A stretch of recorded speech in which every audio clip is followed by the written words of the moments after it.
this is Jill Yeagerliner from Jillibean Soup, and today I'd like to show you how to do a photo transfer on some of our Mix the Media products, but more specifically our 3D wood palette frames. All right, you will need some specifics for this project. You will need a gel medium, and today we're going to be using Golden Artist Colors regular gel and a semi-gloss. You can find some different kinds from some different companies, but this is what we're going to use. You will need a satin finish, just a spray that's a finishing spray. I'm going to use my plastic plate here for some paint. You're going to need some white paint. You need some water, a sponge. Then I also have a sanding block here. And then of course you're going to need your photo. So what you're going to do first is you're going to decide what size wood plank you would like to use. I'm using the 6x6. I would suggest using the 6x6 maybe for your first project. It's just a smaller surface space and the process will go a little bit easier. This 6x6, so you're going to crop your photo down and then you need to print it on a laser printer. If you don't have a laser printer, you can always just take it to Staples and print it there. It's pretty inexpensive. So I went ahead and printed a black and white photo because I like the way it looks against the wood. So for prep, if you've ever noticed our Mix the Media products, they are a bit rustic and they are a bit distressed. So we need to go ahead and sand this down a little bit. I've started to do this and just taking a regular sanding block. This one happens to be 100 grit. I just bought it at my local hardware store.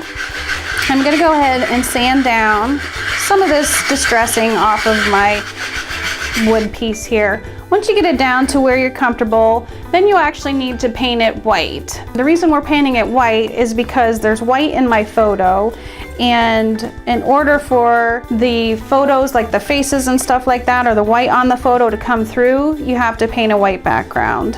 All right, so I've already done this for you since we don't want to sit here and watch paint dry. And I've got the white here. So this 6x6 has already been painted white, just a real thin coat. I went ahead and did a little bit of brushing on the sides as well.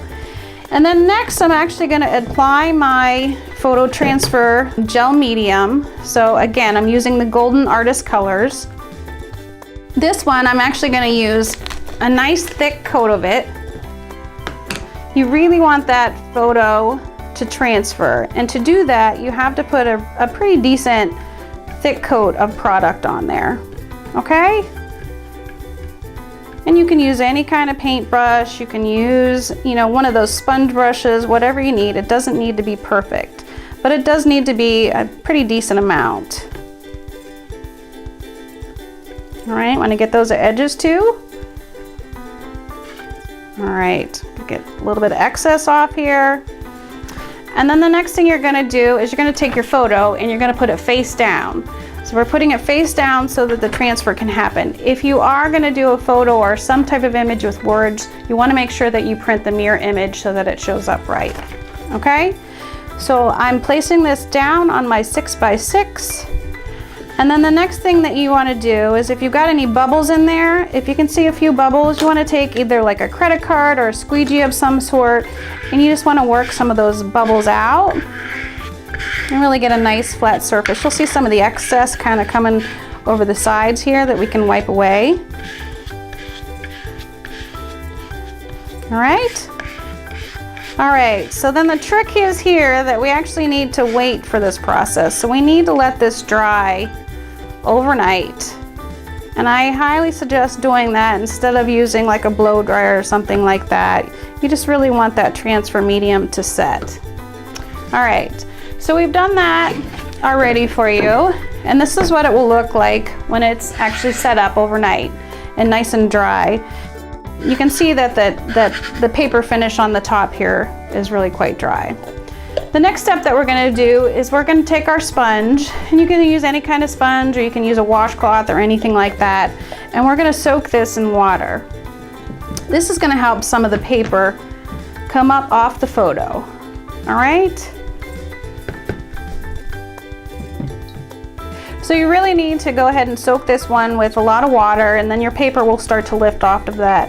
And you just want to kind of start in the corner and working on some of the paper to pull some of the paper off, and it will just gradually keep coming off. This is a process that does take quite a bit of time. You have to go over it several times to make sure that you've removed all the paper.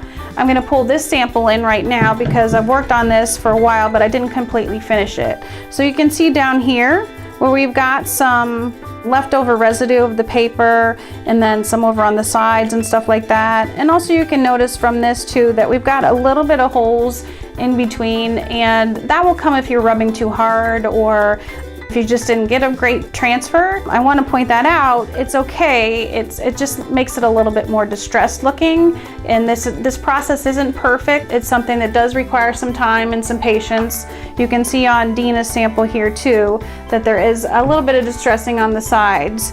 You want to work from the outside in because your faces are mainly going to be in the middle or in the inside. So when you get to the middle, you kind of want to know what you're doing by then. So I'm going to go ahead and dab a little bit of water down here and just kind of see how, again, some of this just kind of lifts off.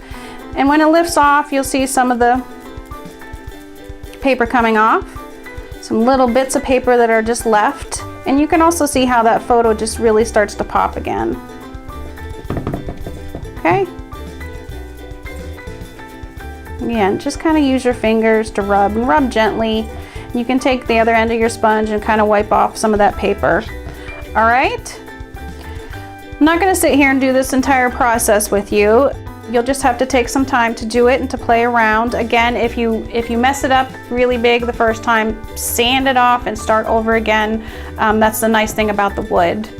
All right, I did want to show you on Dina's picture here, which is actually completed. There's a little bit of distressing, but she's got some nice images of she and her mom. And then she went ahead and added this satin finish to it. It just kind of gives it a little bit of a nice glossy finish or a satin finish, and it really pulls some of that color out of the photo. All right, well, thank you for joining me today. I hope you enjoyed the photo transfer tutorial. Make sure to check out our website at www.jillibean-soup.com and also our blog because there's lots of great projects on there as well. Thanks for watching and happy crafting.